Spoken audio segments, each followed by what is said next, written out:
Hello, everyone, and welcome back. I'm so happy to have you staying to chat with us today. Once again, I'm Amelia Sargent, the producing artistic director of Tampa Rep, and we have with us here today Peter Callender, our esteemed director.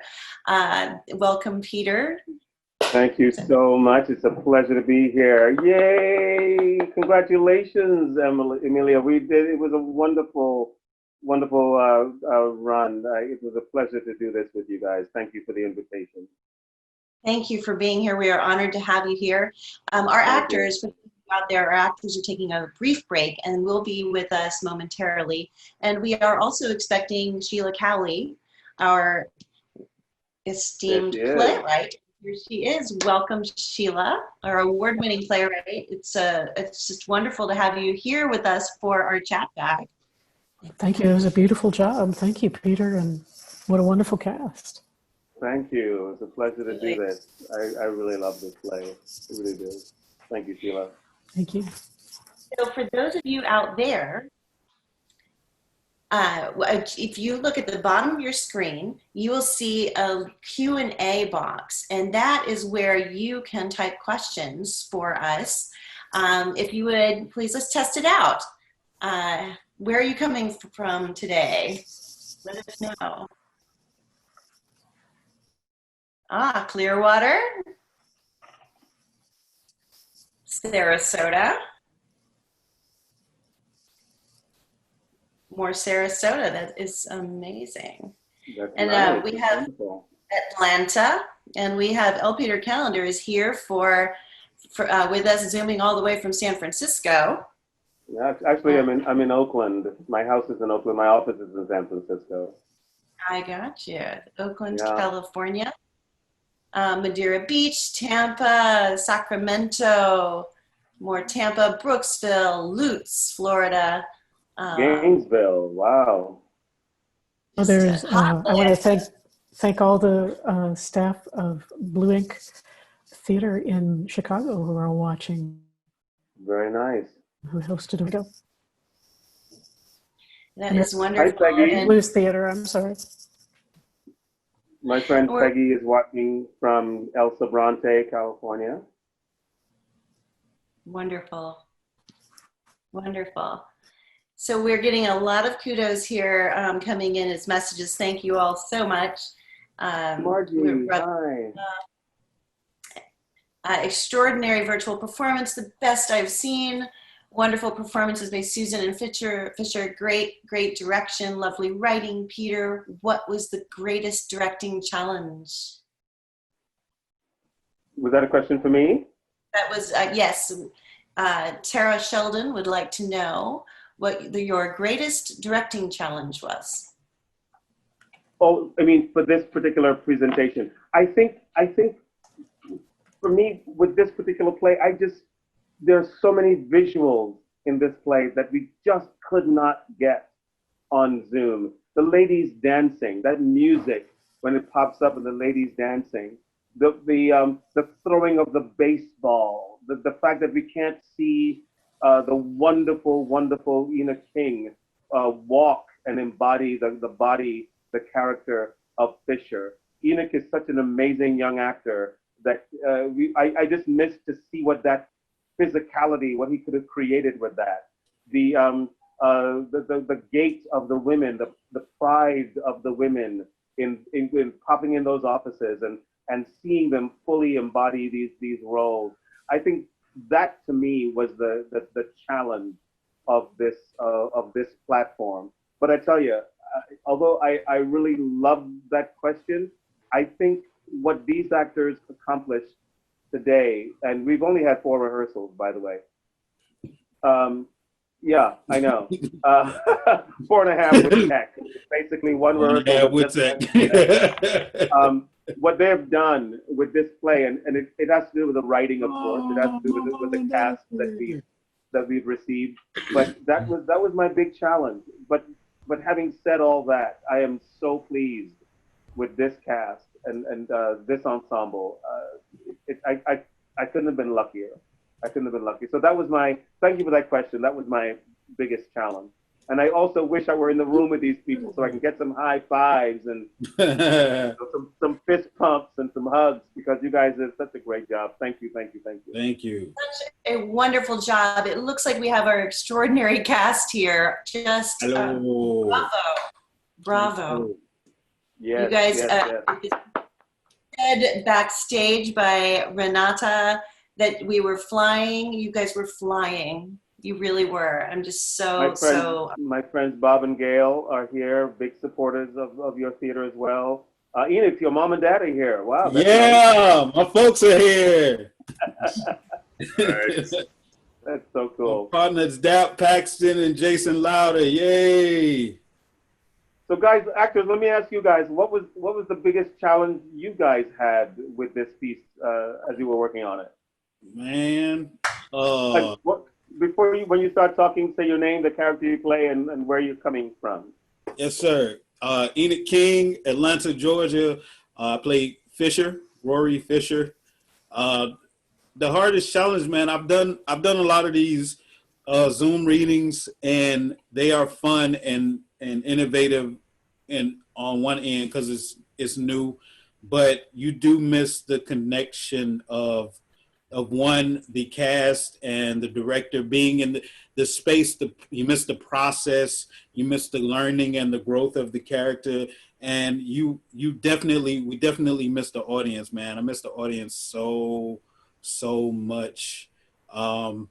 We're creators, we make these things happen, but it's still only when it is taken away do you realize how important all of that is in order to facilitate the true art of the piece and everything. I do applaud us. We did a great job, but I definitely miss that aspect of it. I miss being around great creators and working.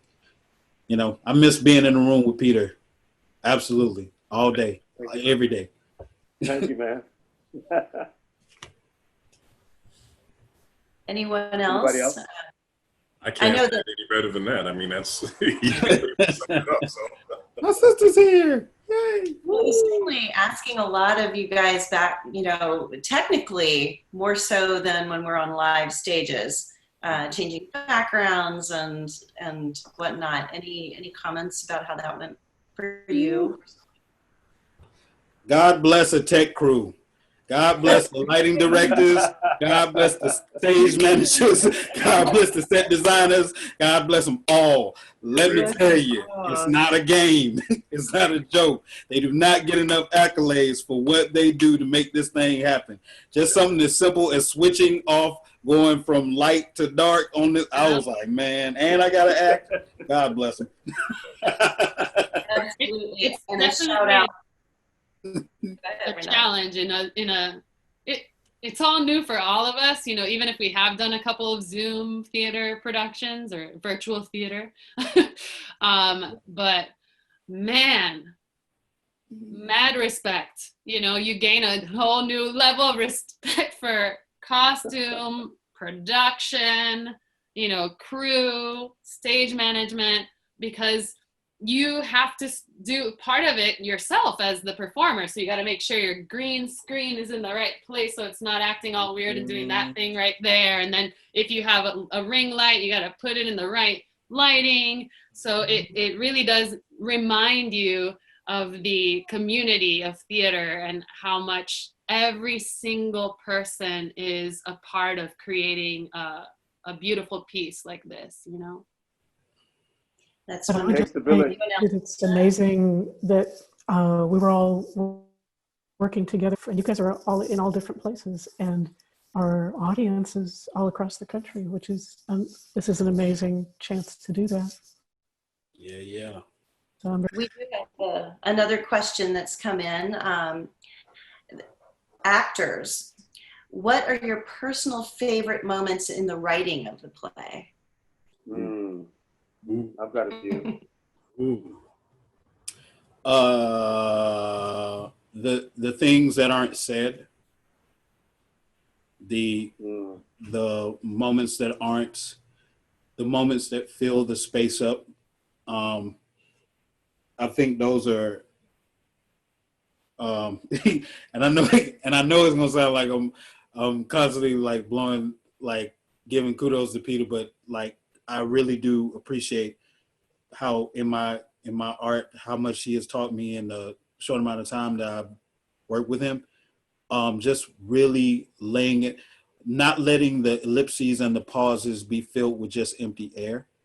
And I think what Sheila does very well with this piece is there are a lot of empty spaces, things left unsaid, and I think that is so very indicative to our natural conversation. The things that we don't say, the things that we leave unsaid, and the way, especially once revelations come out about Bob and the interactions between Fisher and Susan, and how he tries to be very delicate, so there are things that aren't being said, and then once it finally gets expressed, the burst of emotion on both ends, I think it's just very that's one of the things that hits me the most. I have a few things. I love the honesty of the piece, number one. I love the secrets, because everybody got secrets. And I just love the honesty in that, you know, when you have whatever it is, whether you're hiding something about your past, or you're hiding something about your health, or you're hiding something about a family member. Everybody has those things that they're afraid to share with people, or have a difficulty embracing the truth. Those moments of denial in our lives when someone does pass away. So I think that was beautifully written, and just the comedy, the subtle comedy, you know, that's underlying the entire piece as well, with the different characters like Doc and Lucy and Laura. You know, they all have their moments, and Fisher is hilarious too, having his moments. You know, each character has all those subtle moments of comedy, and even Susan in her little like business-like fashion has that. But my favorite is the end. The end, I just love that it's like lyrical. It almost reminds me of like a dream ballet in a way. So I really love that moment, and I think it's quite special. Thanks. That's one of my favorites. I appreciated about the right. I'm sorry, did I jump in front of somebody else? No, but carry on. What I loved about the writing is I love how like deliciously specific each character was. I mean, they're so different, they're so unique unto themselves. And I love that about it. And I love that thread of humor that goes in between this story that is so heart-wrenching. And what I always try to find something that I can connect to whenever I'm doing a production. And what I found in this one is that I completely understood Doc's reverence of Bob. And having a daughter, I had a daughter who was dating a guy. And I loved this cat. And which is rare for a father to really appreciate and enjoy somebody that his daughter's dating. But I love this dude. And they're not together, of course, because probably because I liked him so much. But I understood that reference that Doc had for Bob. And so I was able to kind of feel that as he continued to want to tell stories about him and the whole thing. So I love the specificity of it, the thread of humor, just and the fact that I was able to connect to it so directly. Sheila, one of the questions. I'm sorry. Go ahead, please, Andrizia. No, sorry. Thank you. I was just going to say I like the fact that all the characters are alive. Sometimes when you see something, it's like, why is that person there? Right. It's just something written in. It's just somebody who says, you know, like a pun here and there, and they're kind of in and out. I feel like every character really literally goes on their own flying journey. Each one has depth. And I really enjoyed that about the writing. There's a question pending, Sheila, and thank you guys for that. Is this based on a true story? Now, we all know that the wasps did exist, but could you share your thoughts on what prompted you to write this and the journey through your discoveries? Sure. I read, and someone, Suzanne asked about the research. I read all the oral histories and memoirs I could find. from women who were part of the program. And really the spark of the play was, and that there was still a man in charge in order to do what they were doing, in order to do their job they were doing. And the play kind of grew from that. But in the play, the story of Susan and Bob and what's happening is fictional. That's the part I made up. But everything that everybody says about airplane or the work that they did or World War II is all totally true. All of that is straight out of oral histories and memoirs and 1950s airplane repair manuals. That's wonderful. And we have another question that's come in, and this is addressed to the women in the cast. Are there any moments that you would like to share of when you have experienced the double standards towards women that have been depicted in the play? Oh Lord, we're gonna be here all day now. Every other day. Right? It's just. I got something to drink, so I got time.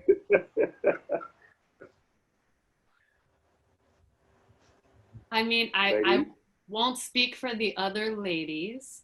However, there's several things that women, we're not as capable, we're not as smart, not getting paid the same as even in our industry as a fellow actor when you're both playing leads, or you know what I mean? Not the case here, but Yeah. we are all getting paid fairly by Tampa Rep, just to clarify. But yeah, I mean, if anyone else wants to say anything, maybe. Yeah, no, I literally had a friend who constantly reported to me as she was watching, oh my God, Fisher is such a, oh my Doc is such a, why don't they appreciate his daughter is fixing airplanes and flying and he's talking about she can't even drive a car? Oh!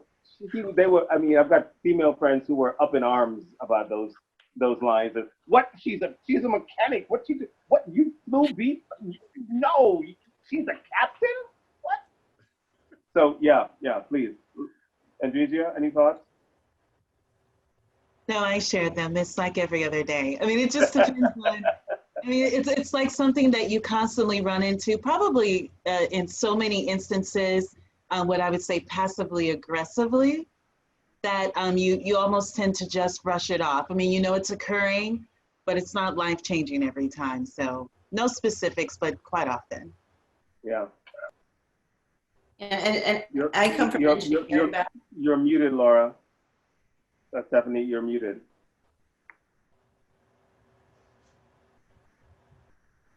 There we go. Thanks for that. Yeah, I was just about to share that. In reference to my everyday life, I think there's a moment that I can think of recently. Whenever I need something wrong, fixed on my car, I go through this app called Your Mechanic. My husband and I, we use Your Mechanic, and they come to your house and they come and take a look at it. If something's wrong, you just have to call them up and then you kind of explain, we've already set this up, but this is weird. Can you send somebody back out? And when that's happened, when a mechanic has come to fix something, but my husband wasn't around at the time. So when he got back, I'm like, listen, this is wrong. Can you call them? I knew exactly what I was doing. I'm like, please, you call them, you explain it to them, because I have a feeling, because it's still the mechanics industry, it's still machines, and oftentimes the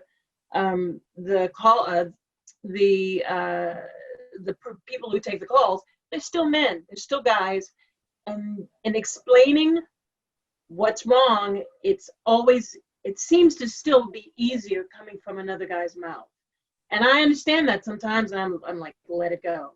Other times, I don't really like to give up that power to be understood. I like to take the reins, but sometimes I'm like, you know what, you just handle it, please. So. We have another question. Genius play meets genius cast. I agree. Any chance of the two being shown elsewhere? It certainly deserves the widest possible exposure. So Sheila, are there any plans for another production of Flying? At the moment, not yet. People are taking a hiatus. It had a beautiful production in Salt Lake City right before the shutdown, which was a third full production.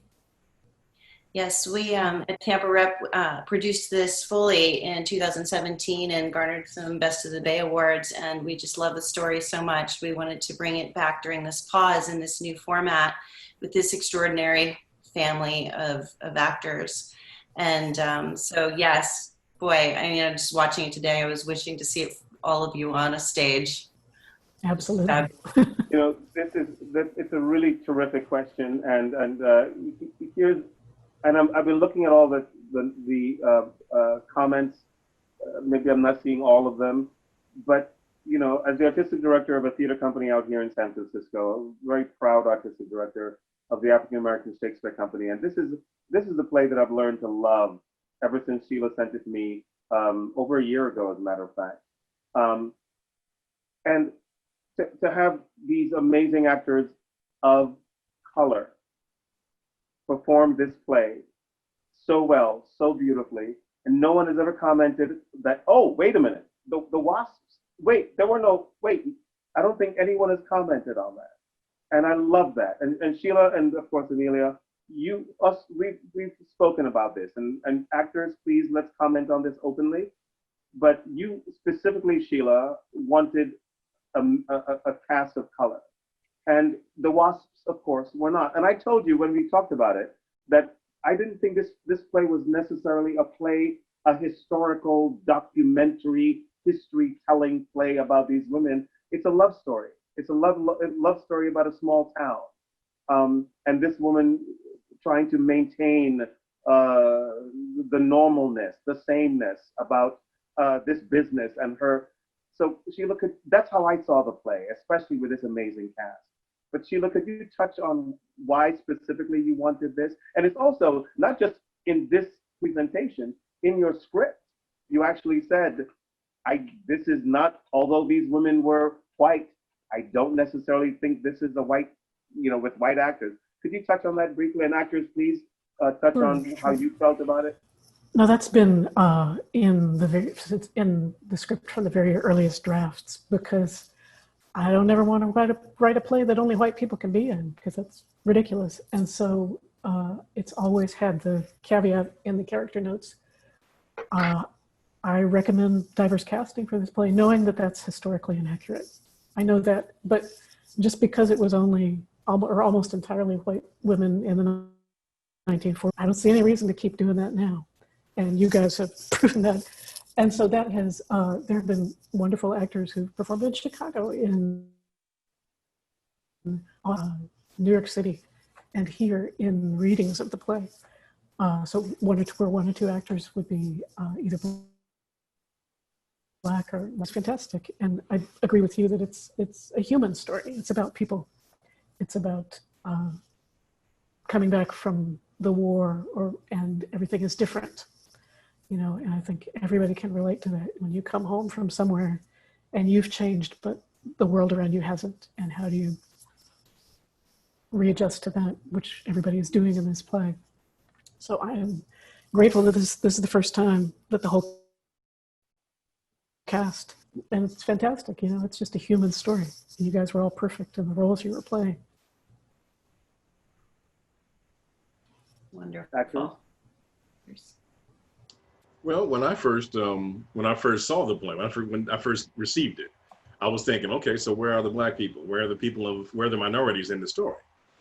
Until I read it. Then I read it, and I was thinking to myself, you know, this is a story. It doesn't matter in the context of the story, because of the content, the heart of the story has nothing to do with race, as I saw it, and being able to connect to Doc's sentiments and understanding Fisher's frustration, and also with Lucy and Laura's position as these gifted pilots and nobody's giving them any real respect. And so I connected to all of that. I was like, well, these are all contemporary issues that we have dealt with since the beginning of time. And so there's nothing specific about that.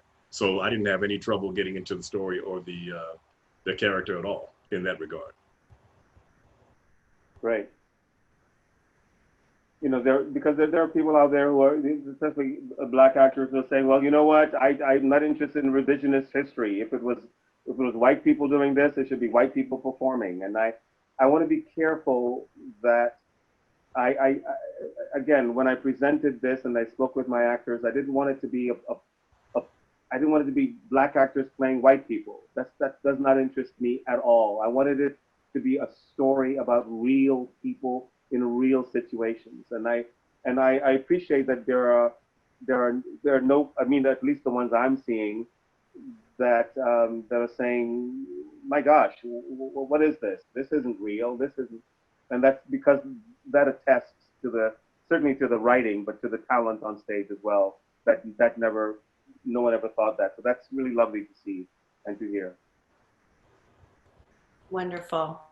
I think we have time for just one more request, and we do have a question. Sheila, is Bob an imaginary greater being? So let's talk about that. Talk about the Mockingbird. You know, Bob, I think Bob in the story was a real guy. He was the town hero. He was the guy adored. And I think it's in the story, I think it's clear that a lot of the reasons he was successful were Susan, who kind of hid in his shadow and who didn't, you know, go and join the Wasps until he was gone, you know, until he went to the war. And so, you know, I think in the play, he's a real person.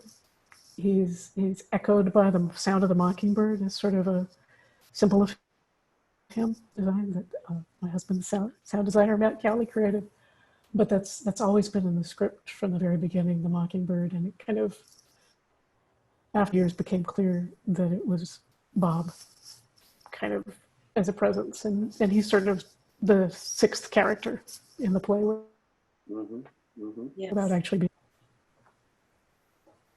Clearly the sixth character in the play, yes. And I appreciate that so much as a viewer.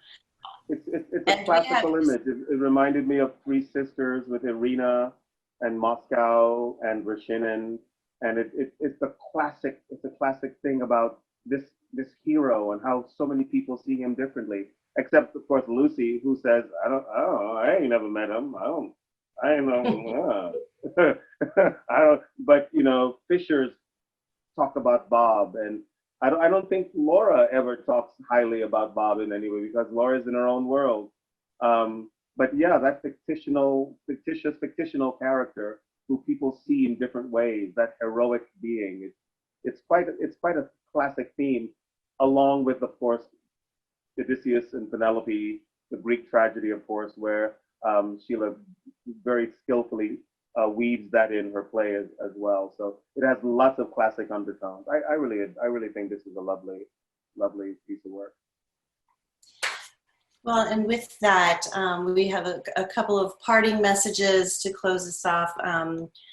John King, our chairman of the board of the Tampa Rep Board of Directors, wanted to tell you that he felt that was phenomenal and just a wonderful kickoff for our virtual series, and thank you very much. And others want to say Renata made me cry. So with that, we want to thank you all for joining us today and for staying around to chat with us and for your thoughtful questions. And stay tuned. We will be announcing soon another virtual production coming in October.